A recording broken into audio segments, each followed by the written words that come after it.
Hello you guys, welcome back to the channel. So today what I'm going over is a whole bunch of different ways that we can cut our grocery bill in half.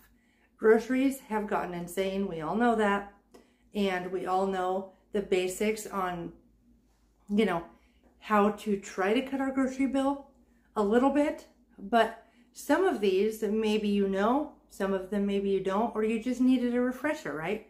Because we could all use a refresher. We get stuck in a rut of doing the same thing over and over, right? Well, with these semi-desperate times, we should probably switch it up a little, I'm thinking. So, I got my coffee.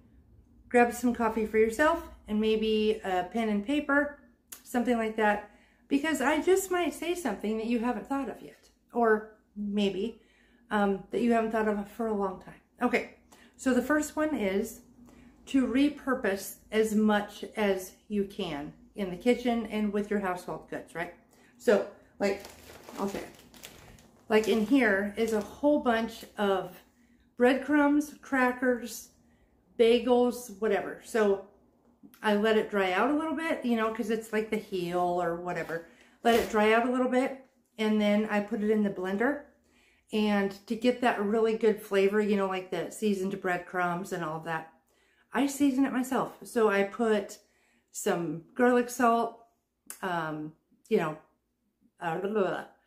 powder, pepper, all of that. I put all of those things in there. If you don't want the salt, leave out the salt, but just season it up a little bit. Or if you like the Italian breadcrumbs, you could put in, some Italian seasoning, something to that effect. Put it all in the blender, blend it up, stick it in the freezer.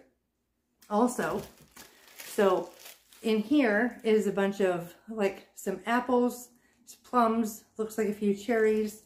They're from, whenever the produce is less than ideal to be eating fresh. That's when I put it in there, and then we just put it in smoothies. And so that way there's no, we're not wasting it. And because I hate that. So that's what we're going to do with that. With like the scraps of your vegetables and stuff, you can save those to make broth. You just put them in your freezer, the end of your onions. If you have some, I put potatoes in mine. Like if I'm peeling potatoes, I'll put some potato peels in there. The end of the celery, all kinds of stuff like that. Just put in a bag at some point. Put all that with some water in a crock pot, let it go all day. And whenever you come back to it, you have vegetable broth. So just things like that, right? So you don't have to buy the broth. You don't have to buy the breadcrumbs. You don't have to buy as much fruit for smoothies because you already have it. So just things like that. Another one is like dried out tortillas, right? If they start getting a little bit dry and they're not as pliable and whatever, you could use those for tortilla chips, right? There's so many of those kinds of things that you can do. And you can Google all of it. How do I use extra blank? Just go to Google University. It'll tell you all the things.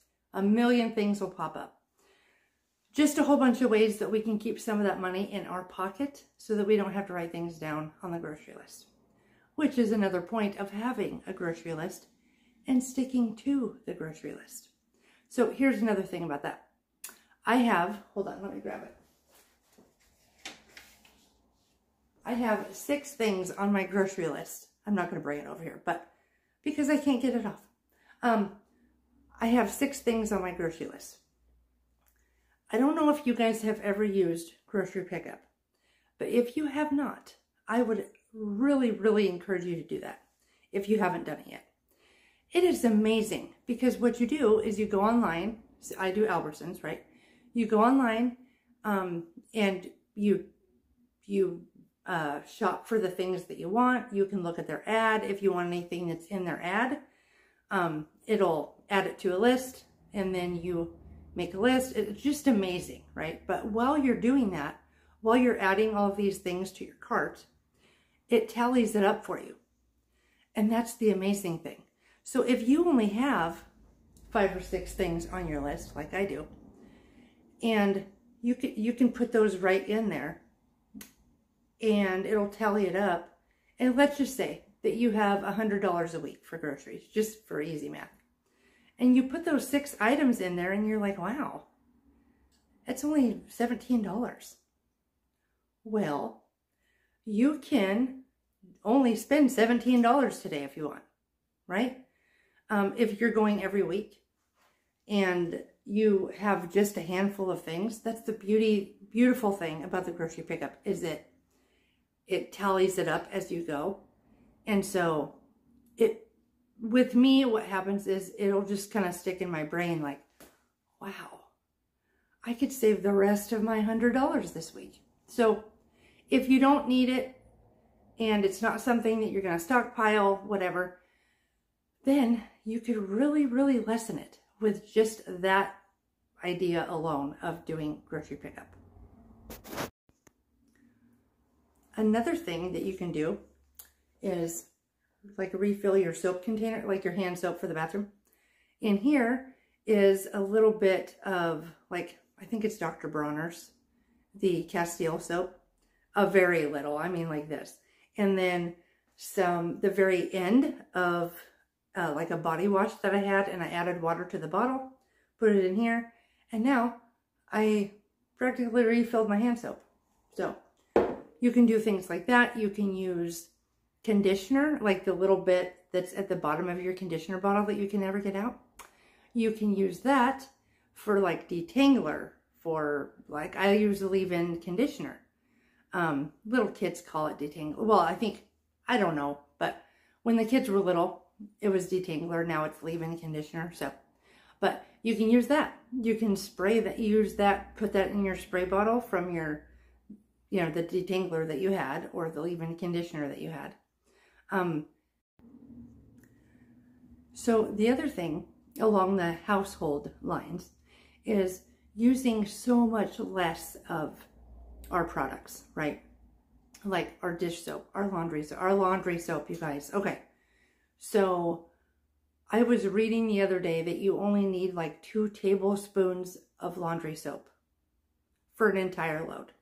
Now, that's for a normal load. So if, you know, you have extra dirty clothes, maybe you're working on a farm, whatever the case, you might want to use a little more than that. But for your average everyday laundry, where it's just regular, you know, it's not super dirty, whatever, yeah, 2 tablespoons. That is insane. So crazy. So there's that. And then there's also like using these, hold on. These for your little garbage cans all over the house. Instead of going to the dollar store or going wherever it is you get the little ones for the small trash cans, using these. They might not look as great, but these are just white. And I think they look great in our little garbage cans all over the house. And a couple other is using the cheapest grocery store in your area. So whether, say that's Walmart, Aldi, Winco is mine. Using the cheapest grocery store in your area that's, as a general rule, cheaper than everything else, to get your staple things that aren't necessarily or don't go on sale very often. And then using the more expensive grocery stores to get all of the sale items, stock up items, stockpile items. Because it is those stores have way better sales than, say, Walmart, Winco, all of that. Say if you go to Fred Meyer, Albertsons, Safeway, all of that, they're going to have better sales because they can. And they have loss leaders, which means they're selling these to you at a loss just to get you in the store, which is where that grocery pickup comes in. So if you don't even have to go into the store, and so you don't even have to deal with the, you know, buying things that weren't on your list, because the only things you're getting from that particular store are the things that are on sale. And so you aren't tempted to buy, you know, impulse purchases because you're only buying the things that were in the flyer on the app, right? Which is another thing about making sure you're using your store's loyalty apps, or using the loyalty rewards with the app, because then you get all kinds of bonuses, you get all kinds of coupons or whatever that you wouldn't necessarily get if you just walked in without the app and the loyalty card. Like today, I did an Albertsons pickup order to pick up in a couple of days, which is another thing that's amazing. But anyway, that'll be for some other day. But, and I was getting, I think it was Nabisco crackers. But it doesn't matter. It works kind of like this with all kinds of things.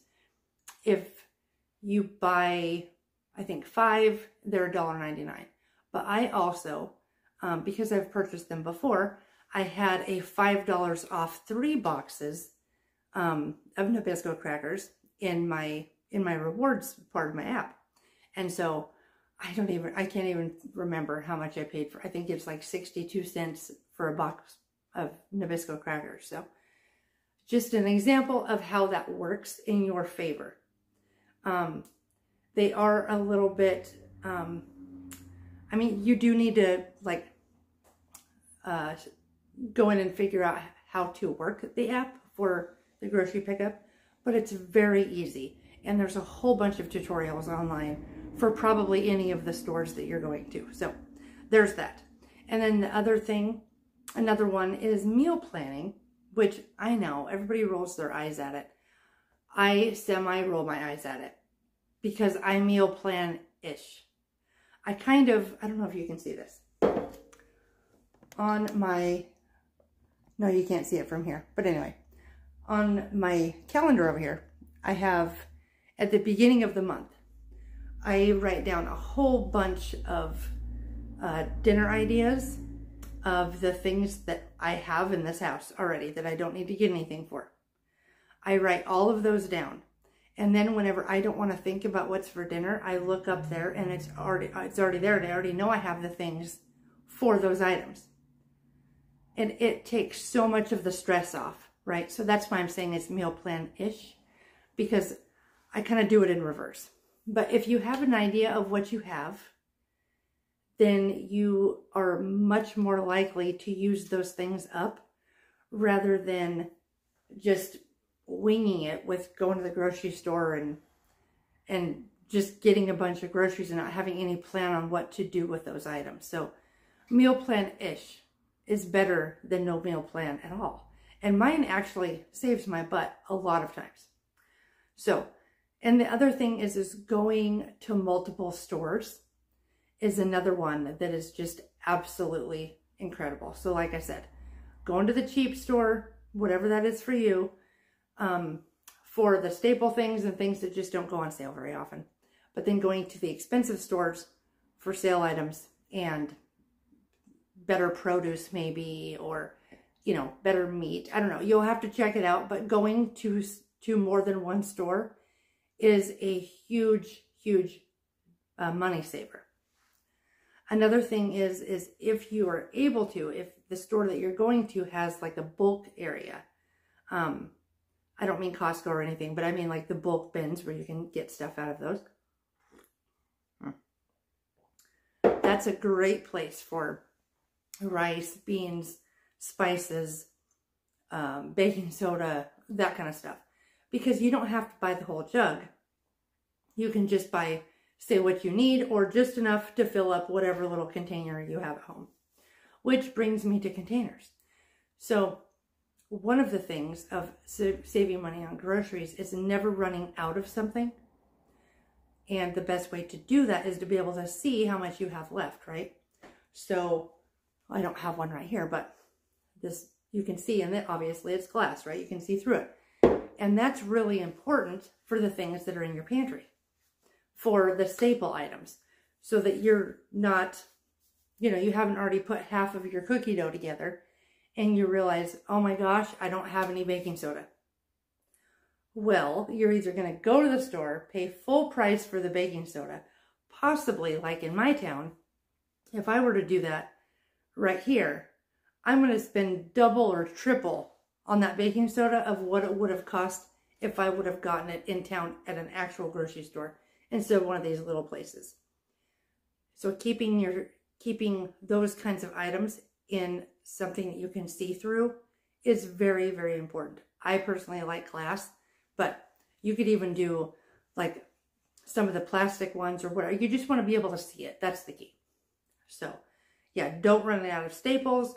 learning how to substitute instead of running to the store. That's another thing. Like, you say you're looking at a cool recipe, right? But it says, oh, I need bread flour, right? You're like, I don't even have bread flour. So what you can do is just Google, what do I substitute for bread flour? I think, honestly, bread flour is like flour with salt and baking powder. It's something like that. Don't take my word for it.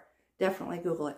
But it's something like that. And there's a million substitutions for things just like that. Making sure to sign up for the loyalty programs. Shopping weekly to build your stockpile. So this is really important. I know a lot of people like shopping once a month. And if that's you, then you do your thing. That's amazing. If it works for you, that's awesome. But if you're trying to build up a stockpile, going grocery shopping once a month might be a little bit harder, because if you go each week, you have a chance to get in on those sale items that are there for, each week.